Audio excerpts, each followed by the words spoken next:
Good morning students, class 12th, subject sociology. We are going to continue our lesson 5. Today our topic is caste system. Yesterday we read about how a class play an important role in the life of a human being.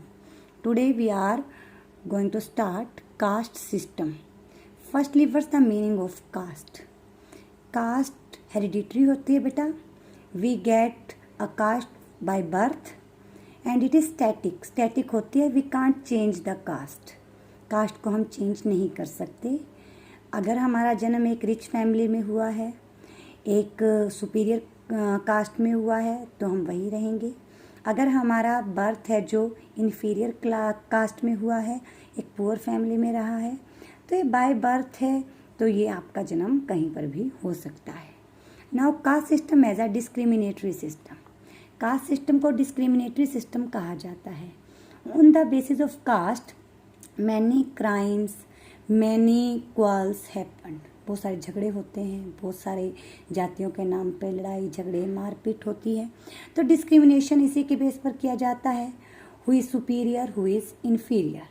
But we can say that nowadays class play an important role instead of caste because of education.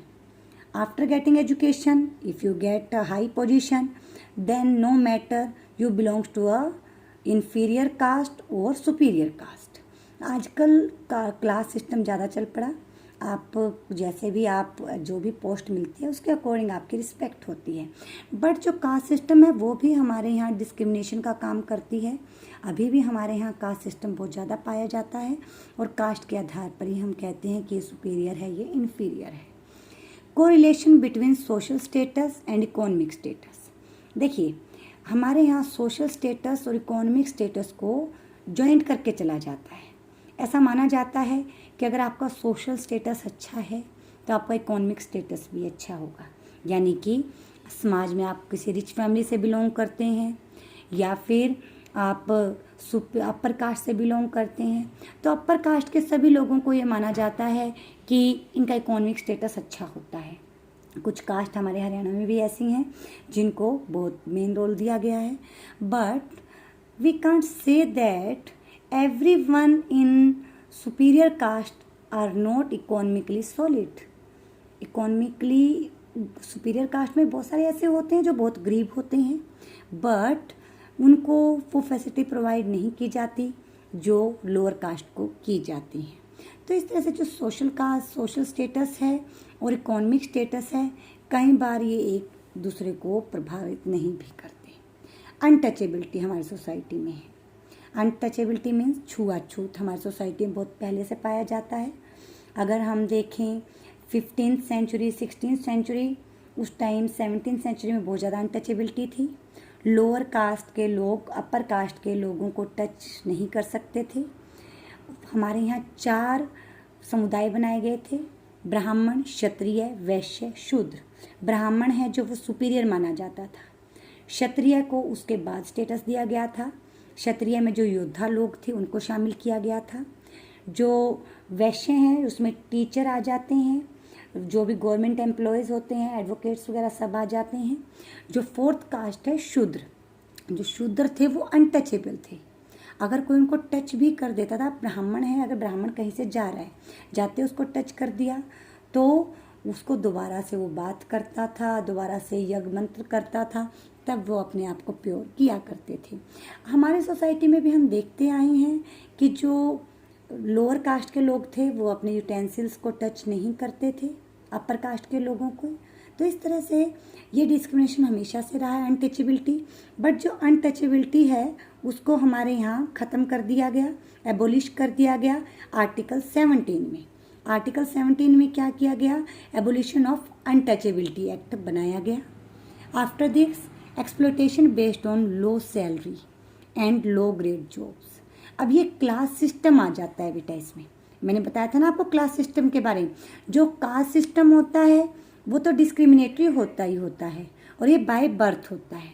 But जो exploitation based on low salary and low grade jobs होता है, तो ये हमारा class system में भी आ सकता है. इनके हमारा एक्सप्लॉयटेशन होता है लो सैलरी. जो लोअर कास्ट लोग होते हैं कई बार उनको सैलरी लो दी जाती है और लो ग्रेड जॉब दी जाती है, यानी कि इनकी जो जॉब्स होती हैं वो बहुत छोटी जॉब्स दी जाती हैं इनको। छोटी जॉब्स कैसे, साफ सफाई का काम दे दिया, झाड़ू पोछे का काम दे दिया, लोगों के दूसरे तरह के जो हम मजदूरी लेबरर, या हम इसको लेबर क्लास भी कह सकते हैं। तो जो लेबर क्लास है वो क्या होती है, वो उनको एक्सप्लॉइट किया जाता है। टाइम पर सैलरी नहीं दी जाती, सैलरी दी जाती है तो वो बहुत कम दी जाती है, जिससे उनके परिवार का गुजारा नहीं हो पाता। इस तरह से एक्सप्लॉइटेशन इनका बहुत सारी तरह से किया जाता है। Next point is humiliation. Humiliate किया जाता है, इनके साथ दयनीय व्यवहार किया जाता है। कई बार इनको बेगार की करवाई जाती है, यानी कि बिना पैसे के काम करवाना, या फिर मारपीट करना, बंधुआ मजदूर बना लेना। ऐसी ऐसी चीज़ें हमारी सोसाइटी में बहुत ज़्यादा हैं, जिसकी वजह से इन लोगों की जो लाइफ है वो बड़ी मिजरेबल बन जाती है, बड़ी दयनीय बन जाती है।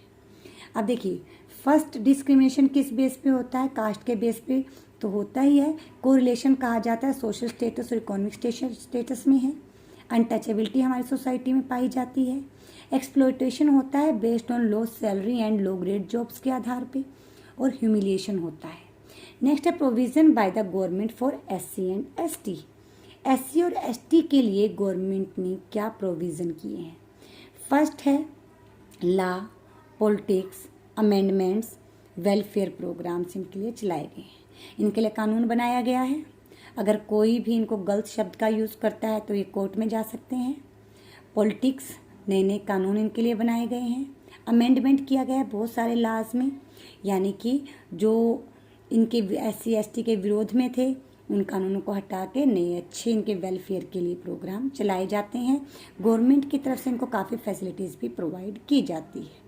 For those who are socially and economically backward, उनके लिए भी गवर्नमेंट ने बहुत सारी पॉलिसीज़ चलाई है। जो सोशली और इकोनॉमिकली बैकवर्ड लोग हैं उनको गवर्नमेंट फ्री एजुकेशन, बच्चों के लिए बुक्स, खाना, येलो कार्ड बनाए गए हैं। इस तरह की फैसिलिटीज़ गवर्नमेंट के द्वारा प्रोवाइड की जाती है ताकि इन लोगों के लेवल को ऊपर उठाया जाए और इन लोगों को दूसरे लोगों के बराबर लाया जाए।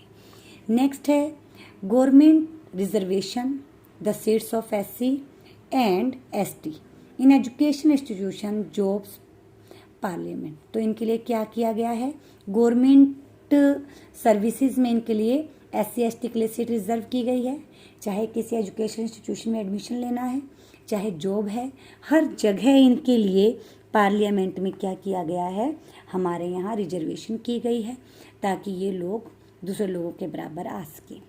पहले BR अम्बेडकर जी ने जो रिजर्वेशन की थी वो 10 ईयर्स के लिए की थी, but after this year after year इसको इंक्रीज करते गए for 10 years, and now there has been very improvement in the condition of lower caste. Lower caste की कंडीशन में बहुत इम्प्रूवमेंट आ चुकी है, अब लोग काफ़ी आगे बढ़ चुके हैं।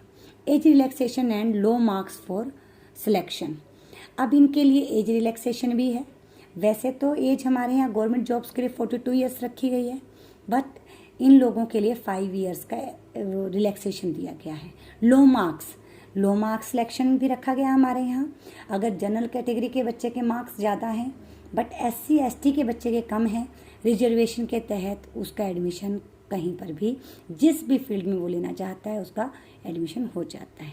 इन दिस वे हमारे यहाँ प्रोविज़न कौन कौन से किए गए हैं, देखिए law, politics, amendment, welfare programs चलाए गए हैं। For those who are socially and economically backward, उनके लिए प्रोग्राम चलाए गए हैं। गवर्नमेंट ने रिजर्वेशन ऑफ सीट्स की है SC ST के लिए, एजुकेशनल इंस्टीट्यूशंस में, जॉब्स में।